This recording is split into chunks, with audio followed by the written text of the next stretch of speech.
If I'm preparing a budget, doing a financial model, one wonderful business and strategic management tool that I love to use is what's called the Business Model Canvas.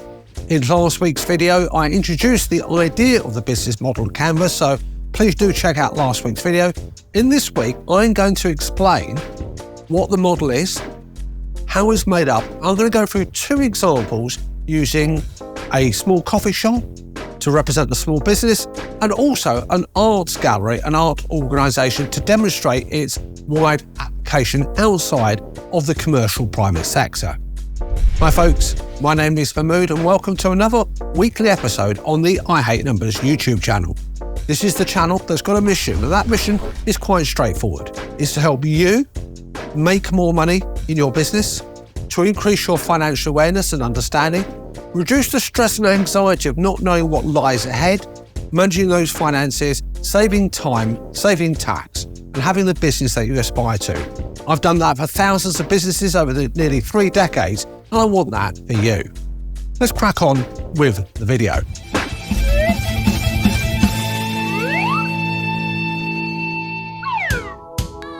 Now, the canvas is made up of 9 building blocks. The building blocks are interrelated, they all connect with each other, and the building blocks are as follows. Probably the most important building block to have is what's called the value proposition. So what's your reasoning, what's your why, what are you there to serve? Now, if I was thinking about the context of a small coffee shop, it may be to provide high quality produce and a positive environment and experience for its customers. For an arts gallery, the same idea of a value proposition could be to delight audiences, to give them an emotional experience from exploring innovative art. Okay, that's number 1 out of the way. What's the other 8 building blocks? Well, let's carry on.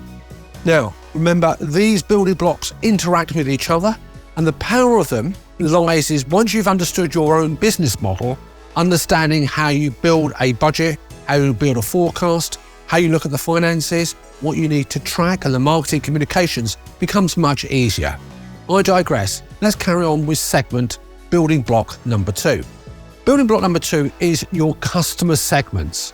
Now, all of us think that we are something for everybody, but that's not true. There are going to be certain people who we are going to be aiming our products and services at, and that's where the customer segments come into place. So it could be that in our coffee shop, our customer segments are typically individuals, could be people under the age of 35 perhaps, not being ageist here at all. It could be people, business people, who are enjoying a nice cup of coffee, a pastry, and a sit down as well.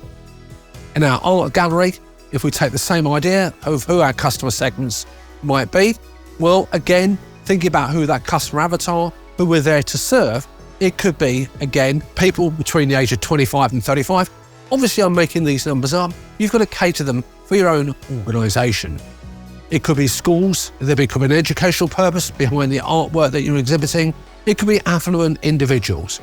Whoever they are, make sure you've got an understanding of who those segments actually are. As 2 down, we've got 7 more building blocks to look at. Third building block is what's called channels. And I'm not referring to what's on the TV, but I'm talking about how is it that you manage to distribute your product and service to your end customer. In old management style thinking, we call it channels of distribution. So for our cafe, it could be physically in store. It could be an online experience here where people maybe order pastries that you're selling, place orders for their cups of coffee, as some big chains are often to do. If we look at our art gallery, again, that could be in person. It could be online exhibitions, digital exhibitions. Again, that could be your channels of distribution. So having dealt with 3 of the building blocks, let's have a look at the next one. The next building block we're going to have a look at is the resources. What are the resources that you need in order to run your organisation, run your business, and provide that level of service and provide the product to your end customer, to your stakeholder? Those resources are going to be typically cash.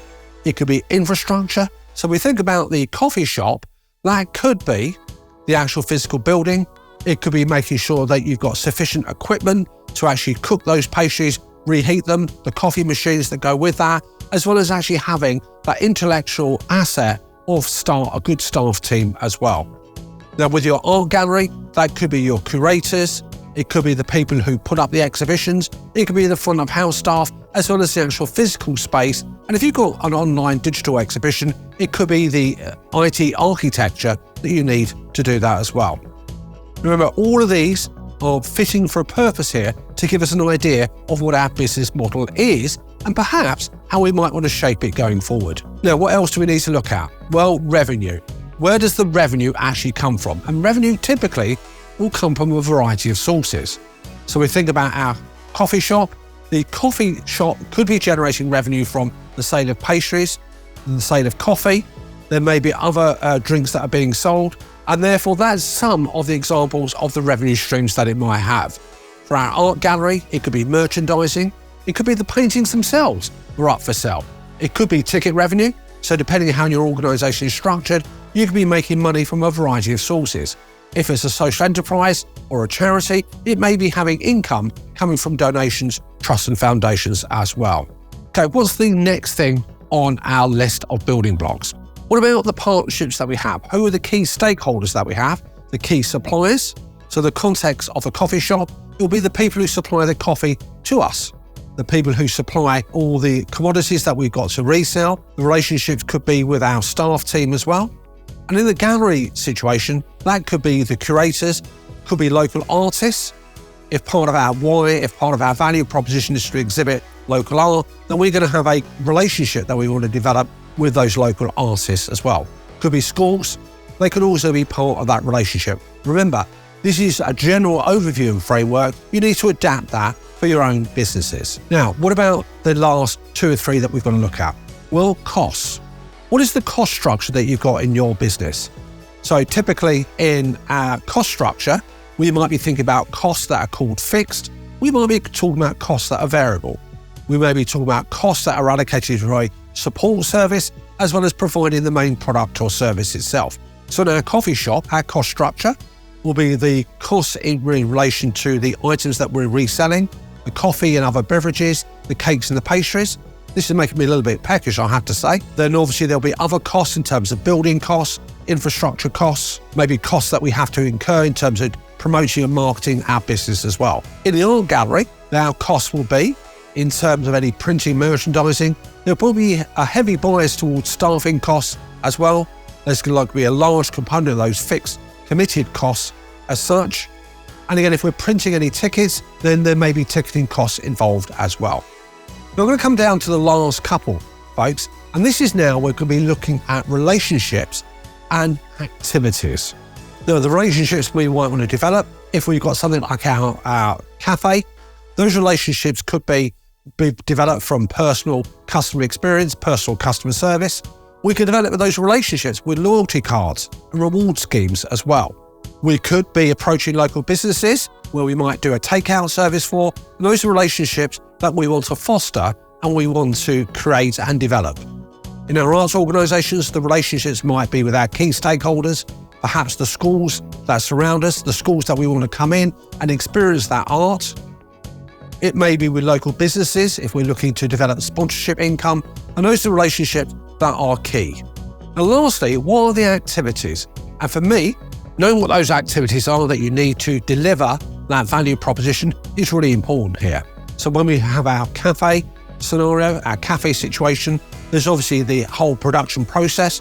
That does sound very redacted there in terms of producing the coffee, making sure that the coffee, the beverages and the food is there at a good quality level, and it's there on time for the lunchtime trade as well as for the breakfast trade perhaps. Activities will be behind the scene as well in order to provide all that administration, all that support infrastructure as well.